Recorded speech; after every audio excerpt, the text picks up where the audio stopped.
तो आपकी स्क्रीन के सामने यह मोक पोल प्रमाण पत्र का एक प्रारूप रखा गया है, जो पीठासीन अधिकारी का प्रतिवेदक का भाग एक कहलाता है और ये बहुत ही महत्वपूर्ण होता है।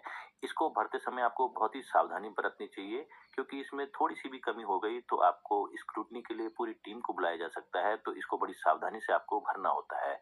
तो हम देख लेते हैं कि इसको हम किस प्रकार से भरते हैं। ये डेमोन्स्ट्रेशन के माध्यम से हम बताने का प्रयास कर रहे हैं। इसमें जो संसदीय क्षेत्र है, लोकसभा क्षेत्र है और विधानसभा क्षेत्र के नाम काल्पनिक रखे गए हैं। हो सकता है आपको यही आवंटित भी हो जाए, परंतु यहाँ पर केवल हम डेमोन्स्ट्रेशन के माध्यम से बता रहे हैं।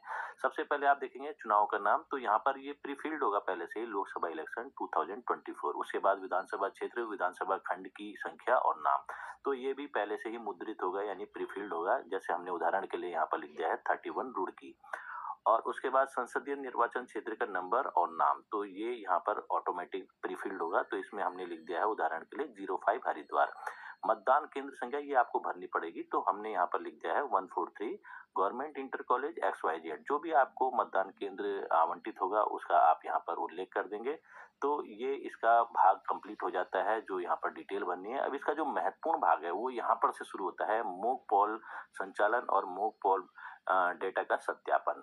तो इसमें आप देखेंगे कि इसमें कई कॉलम्स बने हैं, क्रम संख्या है, उसके बाद आपको देखेंगे सबसे पहले है अभ्यर्थी का नाम। अभ्यर्थी का मीनिंग है जो कि चुनाव लड़ रहे हैं, कैंडिडेट होते हैं, उनका नाम। और जितने भी कैंडिडेट आपके संसदीय क्षेत्र से चुनाव लड़ रहे हैं उनके अंत में एक नोटा का भी उल्लेख होता है, नन ऑफ द अबव। तो लास्ट में नोटा भी लिखा गया होगा। तो यहाँ पर हम देख लेते हैं कि ये जैसे हमने लिख दिया है इन कैंडिडेट्स का नाम, मान लिया कोई कैंडिडेट ए है, बी है, सी है, डी है। तो यहाँ पर हम देख लेते हैं कि जो संसदीय क्षेत्र में आपकी ड्यूटी लगी है उसमें मान लिया कि 10 कैंडिडेट हैं और 11वें नंबर पे नोटा आ जाता है।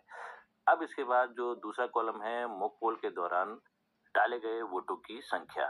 तो यहाँ पर हम देखते लेते हैं, क्योंकि हमारे पास नोटा सहित 11 कैंडिडेट हैं और मिनिमम 50 वोट मॉक पोल में पड़ जाने चाहिए, तो हमने यहाँ पर डिस्ट्रीब्यूट कर दिया प्रत्येक कैंडिडेट को 5-5 वोट को। ये कोई आवश्यक नहीं है कि प्रत्येक को बराबर ही वोट आप दें, हो सकता है कि किसी को कम भी मिले, लेकिन कम से कम एक वोट आप मॉक पोल के रूप में प्रत्येक कैंडिडेट को अवश्य दें, नोटा सहित। तो यहाँ पर हमने उदाहरण के लिए प्रत्येक कैंडिडेट को 5-5 वोट दे दिए, तो ये 55 हो जाता है, टोटल योग इनका 55 है। तो ये आवश्यक नहीं है कि केवल 50 ही देने, आप 55 भी दे सकते हैं और साथ जो वीवीपैट की पर्ची अलग से निकलती है वो भी होती है अलग से। तो परिणामों की जांच के बाद कंट्रोल यूनिट द्वारा दिखाई जा रही वोटों की संख्या, कंट्रोल यूनिट से जब हम टोटल चेक करेंगे और उसके बाद रिजल्ट देखेंगे, तो आपको ये पोलिंग एजेंट्स के सामने दिखाना होगा कि जिस कैंडिडेट को हमने जितने वोट दिए और रिजल्ट में क्या वही वोट शो हो रहे हैं, उनकी संख्या शो हो रही है। तो ये आप क्लियर कर देंगे, जैसे पहले एक कैंडिडेट को हमने 5 वोट दिए थे तो 5 ही शो कर रहा है कि नहीं कर रहा है। इसी प्रकार दूसरे कैंडिडेट को, तीसरे कैंडिडेट को, नोटा को, ये सब कुछ वेरीफाई करके आप यहाँ पर इनकी संख्या लिख देंगे। ये मिसमैच नहीं होनी चाहिए, बिल्कुल एक्यूरेट, जितने वोट दिए उतने ही यहाँ पर रिजल्ट में ये दिखाया जाना चाहिए कंट्रोल यूनिट के। अब उसके बाद जो नेक्स्ट कॉलम है, अभ्यर्थियों के नामों के सामने वीवीपैट प्रिंटेड पेपर स्लिप की संख्या। अब जो वीवीपैट पेपर स्लिप की संख्या निकलेगी वो भी मैच करनी चाहिए अभ्यर्थी के नाम से, कि इसको 5 स्लिप मिली, इसको भी 5 स्लिप मिली, दूसरे अभ्यर्थी को जो कि यहाँ पर कैंडिडेट है हमारा, तीसरे को भी 5 ही स्लिप निकली। हो सकता है किसी को हमने यदि 4 वोट दिए हैं तो उसको 4 स्लिप मिलेगी उसके नाम की, तो उस हिसाब से भी ये पूरा मैच करना चाहिए। ये इसके बाद देखेंगे आप, ये भी 55 आना चाहिए इसका योग, और पूरा ये मैच जब कर जाएगा तो उसके बाद जो हम नेक्स्ट कॉलम की ओर चलेंगे उसमें लिखा गया है कंट्रोल यूनिट में दर्शाए गए परिणाम एवं मुद्रित, यानी कि जो प्रिंटेड है कागज, जो वीवीपैट से निकला है, तो उनकी संख्या एक दूसरे से क्या मेल खाती है। तो यहाँ पर चूंकि सारे के सारी संख्याएं एक जैसी आती है, वीवीपैट की पर्चियों की संख्या भी समान आ गई है, तो यहाँ पर आपको हाँ लिख देना है या यस लिख देना है। तो इस प्रकार से आप देख सकते हैं कि हमने यहाँ पर सारे कैंडिडेट्स के आगे नोटा सहित यस लिख दिया है। अब इसके बाद लास्ट में यहाँ पर मतदान अभिकर्ताओं, यानी कि जो पोलिंग एजेंट्स मौजूद रहेंगे उस उनकी कैंडिडेट्स की जो डिटेल्स हैं उनके नाम के आगे आप यहाँ पर सिग्नेचर करवाते जाएंगे। यदि कोई निर्धार उनकी पार्टी का नाम भी मेंशन करेंगे यहाँ पर, या हमने अल्फा बीटा गामा ये पार्टी के नाम मेंशन किए हैं। और यदि कोई निर्दलीय है तो उसके सिग्नेचर कराने के बाद यहाँ पर आप निर्दलीय भी लिखेंगे सिग्नेचर के नीचे। जो मतदान अभिकर्ता है या तो वो स्वयं लिख दें या आप लिख दें, लेकिन सिग्नेचर मतदान अभिकर्ताओं ने ही करने हैं, पोलिंग एजेंट्स ने करने हैं। तो ये महत्वपूर्ण भाग है इसका, इसको आपको बड़ी सावधानी से जैसे जैसे आप मोकपोल की प्रक्रिया ईवीएम मशीन के द्वारा करते जाएंगे, वैसे वैसे ही इस डाटा को आपको भरना है। तो मशीन के द्वारा जब मोकपोल प्रक्रिया समाप्त हो जाती है, सारे अभिकर्ता संतुष्ट हो जाते हैं, डेटा भर लिया जाता है, तो उसके बाद क्लियर का बटन भी दबाया जाता है। सीआरसी का लास्ट जो क्लियर का बटन होता है उसको दबा दिया जाता है। तो यहाँ पर एक सर्टिफाइड देना होता है, मोकपोल डेटा को साफ करने के लिए कंट्रोल यूनिट का क्लियर बटन दबाया गया है, हाँ या नहीं। यदि दबाया गया है तो आपको यहाँ पर पेन से लिखना पड़ेगा, ये केवल हाँ में टिक नहीं मानना है, आपको यहाँ पर लिखना भी है। तो यहाँ पर हमने लिख दिया है हाँ, या फिर यस लिख सकते हैं आप।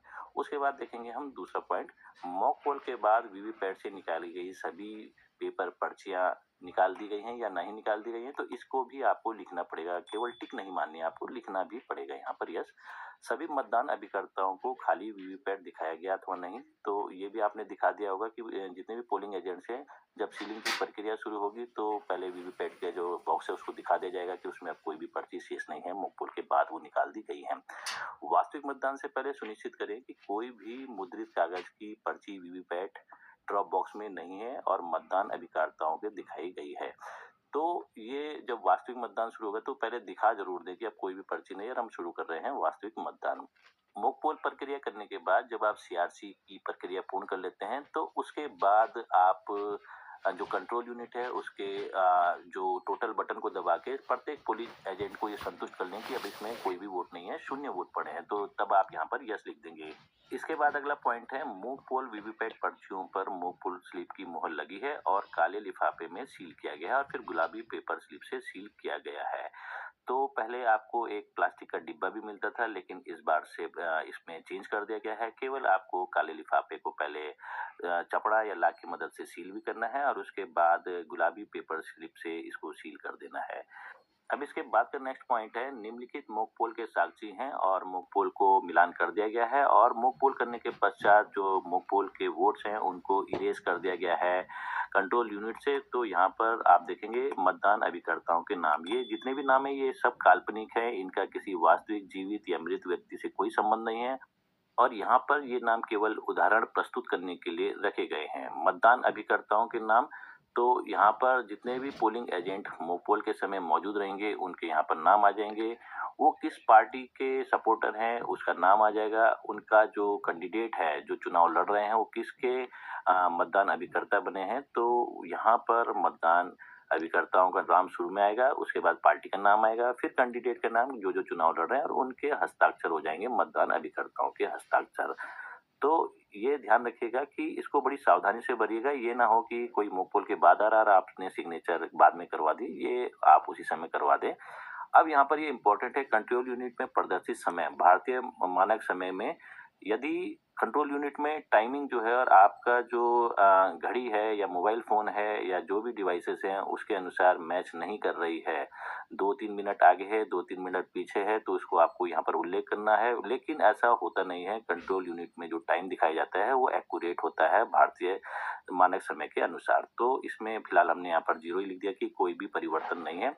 इस बिंदु के ठीक नीचे माइक्रो ऑब्जर्वर के हस्ताक्षर हो जाएंगे यदि आपके पोलिंग बूथ में माइक्रो ऑब्जर्वर की नियुक्ति हुई है, और उसके ठीक नीचे पीठासीन अधिकारी के हस्ताक्षर हो जाएंगे। अब यहाँ पर एक घोषणा है जो कि पोलिंग ऑफिसर्स के लिए है, एतद द्वारा प्रमाणित किया जाता है कि वास्तविक मतदान शुरू होने से पहले यह सुनिश्चित करने के लिए कि कुल वोट 0 हैं, सभी मतदान अधिकारियों की उपस्थिति में नियंत्रण इकाई का टोटल बटन दबाया गया है।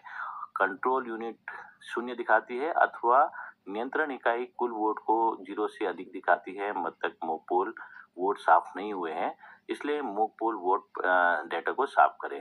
तो यहाँ पर आपको जो कंट्रोल यूनिट पर 0 दिखाया गया है उसी विकल्प को चुनना है और नीचे पीठासीन अधिकारी के हस्ताक्षर हो जाएंगे।